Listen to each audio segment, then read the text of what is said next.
e luz a todos os irmãos do canal de oração. Nós vamos ouvir hoje um pouquinho do testemunho da missionária Maria José, como ela aceitou o Senhor Jesus.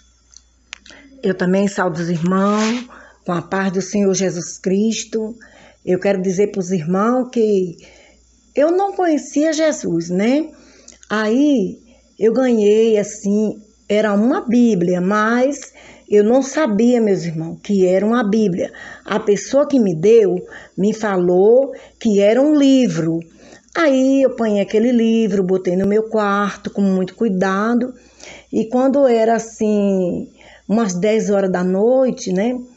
Aí eu estava ali acordada e lembrei daquele livro. Aí falei assim, eu vou ver, eu vou ler aquele livro. Aí quando eu fui ler o livro, aqui eu abri, não tinha, só tinha de Salmos para Apocalipse, não tinha o começo. Era assim a palavra de Deus, meus irmãos, mas eu não conhecia. Então eu abri ali e foi no Salmo 115 que eu já abri ali. E ali eu lendo ali, né, falava assim, tem boca, não fala, tem ouvido, não ouve, tem mão, não apalpa, tem olhos, mas não vê. Aí eu pensei comigo, eu, né, sou devota de Padre Cícero, então ele não serve para mim. Como é que eu vou dizer que ele faz alguma coisa para mim se ele não tem olhos, mas ele não vê? Tem boca, mas não fala comigo. Tem ouvido, mas não está me ouvindo. E ali eu fui lendo aquela palavra, né? Aquela palavra entrou dentro da minha alma. E eu fui e falei assim, eu tô com muitas imagens aqui na minha casa, né? Que quando eu casei, meus irmãos, minha mãe me deu aquelas imagens, tudo para eu levar para minha casa, dizendo que era para me proteger. Mas eu não conhecia o Deus Todo-Poderoso, né? E eu li aquele livro, aquela mensagem. Naquela mensagem eu descobri que o Senhor é que era verdadeiro. E eu falei para mim mesma, mas aonde está esse Deus? Quando eu falei assim, meus irmãos, apareceu um anjo dentro do meu quarto. Aquele anjo, ele brilhava mais do que o sol. Ele clareou o quarto todo, me clareava. Eu olhava para ele e não tinha força. Ele olhava para mim e olhava para meu filho, né? O tempo inteiro eu fechava o olho, abria e via ele. Aí eu abria de novo para ver o olho e eu via ele de novo na porta do quarto. E eu queria até falar com ele, mas eu não tinha força, né, para mim falar com ele. E ali eu fiquei pensando, não, esse é um Deus poderoso que existe, que entrou aqui no meu quarto. Como é que eu vou fazer? Eu preciso entender essa visão que eu tive agora, que era de olhos abertos, eu vendo. Ali, meus irmãos, eu me preocupei muito como é que eu ia conhecer Jesus. Então, eu tinha um radinho, né? Aqueles radinhos pequenininhos, eu liguei o rádio e ali peguei numa programação. A programação tinha um pastor convidando as pessoas para ir para a igreja, que ia ter um culto 3 horas da tarde e que ele ia estar lá, ia ser maravilhoso aquele culto.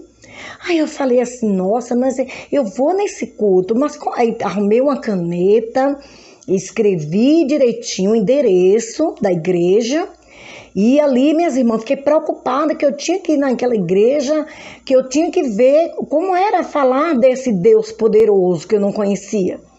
E ali, meus irmãos, eu amancei o dia sem dormir praticamente, preocupada em aceitar Jesus, que eu tinha que conhecer esse Deus, que eu vi o anjo numa porta do meu quarto. Então, eu acordei cedo, 5 horas da manhã, eu já estava em pé na cozinha, fazendo almoço, arrumando tudo. Quando meu esposo chegou, perguntou para mim, mas o que aconteceu que você está acordado? Eu falei assim, eu quero que você me leve nessa igreja. Eu dei o endereço para ele. Aí ele disse assim, olha, eu posso até te levar, mas eu tenho que dormir primeiro. Eu falei, se você dormir e passar da hora, eu vou dar um jeito de eu ir sozinha com o menino. Eu tenho que ir. Aí ele foi no quarto. Quando ele chegou lá, as imagens que eu quebrei tudo, joguei tudo no lixo e cuidei de meu filho. E aí eu falei com ele assim, você vai me levar? Ele, vou. Aí ele me levou na igreja. Cheguei ali naquela igreja pequenininha. Aí cheguei ali com meu filho, naquela igreja. Eu fiquei emocionada. Eu fiquei tão emocionada. Eu vi as irmãs falando assim: Jesus é maravilhoso. Ele me deu uma casa. Outra dizia assim: meu filho foi salvo. A outra dizia: meu esposo foi liberto. Eu disse assim para aquelas irmãs: como é que aceita Jesus? Eu quero ele para mim. Ela disse assim: olha, quando esse pastor falar assim, quem quer aceitar Jesus? Você levanta a sua mão. Aí eu fiquei ali naquela alegria e eu chorava,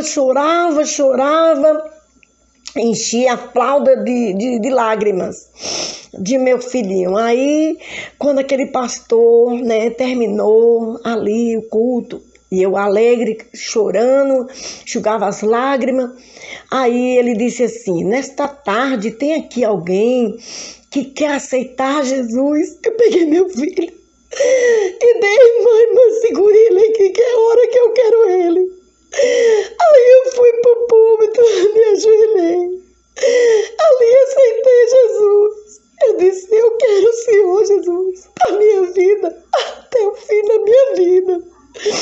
E ali, meus irmãos, eu me aceitei Jesus com toda a minha alegria, todo o meu coração. A luta foi muito grande. Todo dia eu passava uma luta, todo dia eu passava uma prova. Mas eu não desisti de Jesus. E tudo ali, aí Jesus começou falando comigo: filha, olha, você agora, você está passando essa luta, mas isso aí vai passar. Eu vou te dar uma vitória muito grande. E eu recebia muitas vitórias da parte de Deus. Ele resolvia assim meus problemas, fazia tudo que eu pedia a ele fazia para mim. E eu, minhas irmãs, tem assim 40 anos, pode-se dizer, né, que eu aceitei Jesus, né, e estou firme na presença do Senhor, juntamente com meu filho. A paz do Senhor. Amém. Agora, missionária, conta pra gente aí um pouquinho da experiência que a senhora teve quando Deus arrebatou a senhora e lhe mostrou ali o inferno, as prisões, aquelas pessoas sofrendo ali. A gente vê hoje muitos pastores, ou até mesmo pastora, com a boca cheia de batom, o povo cheio de brinco, o povo andando de saia curta, cheio de tatuagem. Como que é lá no inferno esse povo sofrendo lá? Olha, pastor Luciano, é uma coisa muito triste, né? As pessoas gemendo, chorando, gritando. E eu perguntava assim para o anjo: por que ela está chorando? Por que ela está gritando tanto? Aí o anjo falava assim: olha, ela até era uma pregadora, mas ela olhava a vida dos outros mais do que ela pregava. Por isso que ela se encontra aqui. E eu falava assim: mas aquele irmão ali, ele era um irmão. Aí ele falava assim: ó, ele era da igreja, mas ele cobiçava as mulheres dos outros, né? Então, meus irmãos, é muito triste, né? Tem muitas pessoas que acham que fazer tatuagem não é pecado. Não, mas meus irmãos, marcar seu corpo. Deus não quer seu corpo marcado. Ali tinha pessoas com aquelas tatuagens no corpo, gritando. Falava: eu quero tirar essa tatuagem, eu quero tirar essa marca do meu corpo. E o diabo da gargalhada, ele pegava assim aqueles coisas de fogo, jogava em cima das pessoas. E as pessoas ali gemendo e chorando, e não tem mais solução, não tem mais jeito. Nós não podemos marcar o nosso corpo, porque nosso corpo é templo do Espírito Santo de Deus. Amém.